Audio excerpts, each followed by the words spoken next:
జై భీమ్ 99 న్యూస్కి స్వాగతం.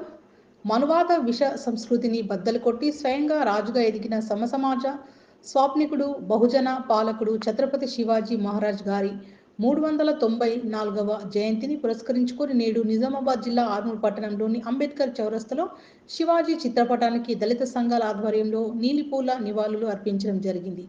ఈ కార్యక్రమంలో సీనియర్ అంబేద్కర్ వాది teacher Pinja Peddabhojanna, Shetpalli Narayana, municipal councillor Talari Meena, Chandu ముఖ్య అతిథులుగా హాజరై శివాజీ చిత్రపటానికి పూలమాలలు సమర్పించారు. అనంతరం ఈ కార్యక్రమానికి ఉద్దేశించి ఆల్ ఇండియా అంబేద్కర్ యువజన సంఘం జిల్లా అధ్యక్షుడిగా మూగ ప్రభాకర్, ఆల్మాలా స్టూడెంట్స్ అసోసియేషన్ రాష్ట్ర అధ్యక్షుడు అంగరి ప్రదీప్, జై భీమ్ 99 న్యూస్ అధినేత తుమ్మ రవి మాట్లాడుతూ మరాఠా కేంద్రంగా బహుజన రాజ్య వీరత్వానికి పౌరుషానికి శివాజీ మహారాజ్ ప్రతీక అని, మను అధర్మాన్ని తన రాజ్యంలో మంట కలిపి లౌకిక రాజ్యాలు పునాదులు వేసి మహనీయుడని కొనియాడారు. తన సైనిక వ్యవస్థలో అన్ని కులాలకు మతాలకు అవకాశం కల్పించిన గొప్ప రాజు శివాజీ అని అన్నారు. కానీ నేడు శివాజీ మహారాజ్ యొక్క చరిత్రను వక్రీకరించి శివాజీ కేవలం హిందూ రాజ్య స్థాపనకు ముస్లిం రాజులపై దండయాత్ర చేశాడని, ముస్లింల వ్యతిరేకిగా శివాజీని చిత్రీకరిస్తున్నారని ఆవేదన వ్యక్తం చేశారు. ఆయన చరిత్రను ప్రతి ఒక్క బహుజనవాదులు తెలుసుకొని నిజమైన శివాజీ మహారాజ్ ఆశయాలను ముందుకు తీసుకెళ్లాలని, బహుజన హితానికి పునాదులు వేయాలని పిలుపునిచ్చారు. ఈ కార్యక్రమంలో వికాస్ పవర్, అంబులెన్స్ రాజు, సాయిరాం, మోచి తదితరులు పాల్గొన్నారు.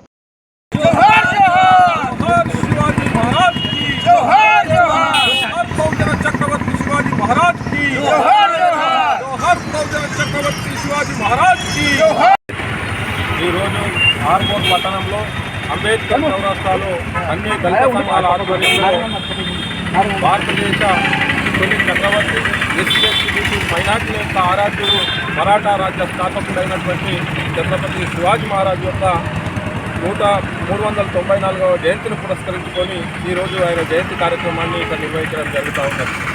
నిజంగా కూడా భారతదేశంలో ఆనాడు మనధర్మ శాస్త్రం ఏదైతే శూద్రులు రాజుగా ఉండొద్దని చెప్పేసి ఆ రోజు ఆంక్షలు విధించినటువంటి సందర్భంలో ఎస్సీ, ఎస్టీ, బీసీ మైనార్టీల యొక్క హక్కులను, మానవ హక్కులను కాపాడినటువంటి తొలి బహుజన చక్రవర్తి మరి శివాజీ మహారాజ్ గారు. అటువంటి శివాజీ మహారాజ్ గారు ఏదైతే ఈ దేశంలో ఒక నూతనమైనటువంటి విప్లవాన్ని, నూతన చరిత్రని ఈ దేశంలో నిర్మాణం చేసిండో ఆ చరిత్రను ఇలా ఎస్సీ, ఎస్టీ, బీసీ మైనార్టీలకు తెలియకుండా కేవలం శివాజీ అంటే కేవలం హిందుత్వ రాజ్యం కోసం ప్రయాణం చేసినటువంటి వాడిగా, ముస్లింలకు వ్యతిరేకమైనటువంటి వాడిగా ఇవాళ ఈ సమాజం అంతా చూస్తూ ఉన్నది. ఇదంతా కూడా చరిత్రను వక్రీకరించడమే అవుతుంది.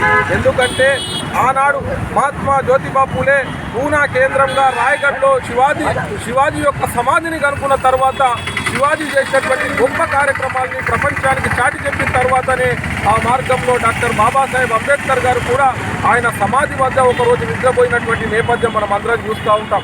ఇలా బహుజన చరిత్రను కాలరాసే క్రమంలో ఇలా భారత రాజ్యాంగాన్ని అపహాస్యం చేస్తున్నటువంటి మనువాదులంతా కూడా కేవలం శివాజీ అంటే హిందుత్వానికి ప్రతీకనే మాత్రమే మాట్లాడుతూ ఉన్నారు. కానీ ఈ దేశంలో ఎస్సీ, ఎస్టీ, బీసీ మైనార్టీల హక్కులను కాపాడినటువంటి గొప్ప మహారాజు శివాజీ మహారాజు.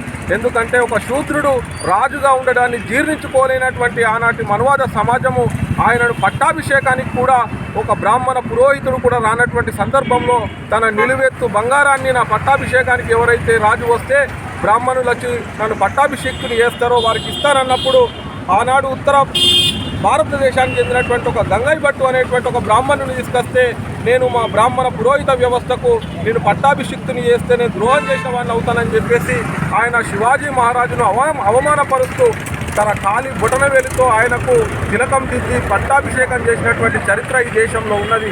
అటువంటి గొప్ప మహనీయుడు చేసినటువంటి గొప్ప మహనీయుడు నిర్మాణం చేసినటువంటి రాజ్యాన్ని, ఆ యొక్క వాస్తవాన్ని సమాజానికి చెప్పడంలో మనం అందరం కూడా విఫలమవుతున్నాం. కాబట్టి రాబోయే రోజుల్లో ఎస్సీ, ఎస్టీ, బీసీ మైనార్టీ సమాజం మేల్కొల్పే దిశగా మనం అందరం కూడా కేవలం ఇటువంటివే కాకుండా సెమినార్ల రూపంలో ఇంకా నిర్వర్తించి మన యొక్క సామ్రాజ్యాన్ని, వారు చేసినటువంటి కృషిని మన సమాజానికి అందించాల్సినటువంటి గొప్ప బాధ్యత ఉందని చెప్పేసి తెలియజేస్తూ మరి కార్యక్రమానికి ఇచ్చేసినటువంటి అందరికీ కూడా ప్రత్యేకమైనటువంటి జై భీమ్ తెలియజేస్తా ఉన్నా. జై భీమ్, జై భారత్. 94వ శివాజీ జయంతి ఉత్సవాన్ని కార్యక్రమాలు దళిత సంఘాల ఆధ్వర్యంలో ఆర్మూర్ పట్టణం అంబేద్కర్ చౌరస్తాలో చేయడం జరుగుతున్నది. ఈ కార్యక్రమానికి దళిత బాంధవులందరూ వచ్చిన ప్రతి ఒక్కరికి జై భీమ్ తెలియజేస్తున్నారు. ఏదైతే శివాజీ మహారాజ్ గారు అస్పృశ్యత నుండి ఆయనను ఒక రాజుగా తనకు తానే ప్రకటించుకొని పటాభిషం చేయకుండా ఆయన ఓ రాజుగా ఏదైతే అణగారిన కులాలకు అప్పుడే న్యాయం చేస్తూ ఎంతో గొప్ప చరిత్ర కలిగినటువంటి శివాజీని ఈరోజు స్మరించుకోవడం గొప్ప విషయం. ఎందుకంటే ఆయన ఆశయాలు, ఆయన ఏదైతే చేసినటువంటి మార్గాలు మన జాతులకు ఎంతో అవసరం ఉన్నది. కాబట్టి ఆయన మనకొక స్ఫూర్తిదాయకం. ఆయన మొట్టమొదటి జయంతిని ఈరోజు మనం ఆయన మొట్టమొదటి జయంతిని జ్యోతిబా ఫూలే 238 సంవత్సరాలకు ఆయనను సమాధి చేసినటువంటి రాయగఢ్ జిల్లాలో ఆయన సమాధిని కనుకొని మొట్టమొదటి ఉత్సవాలను పూణేలో చేయడం జరిగింది.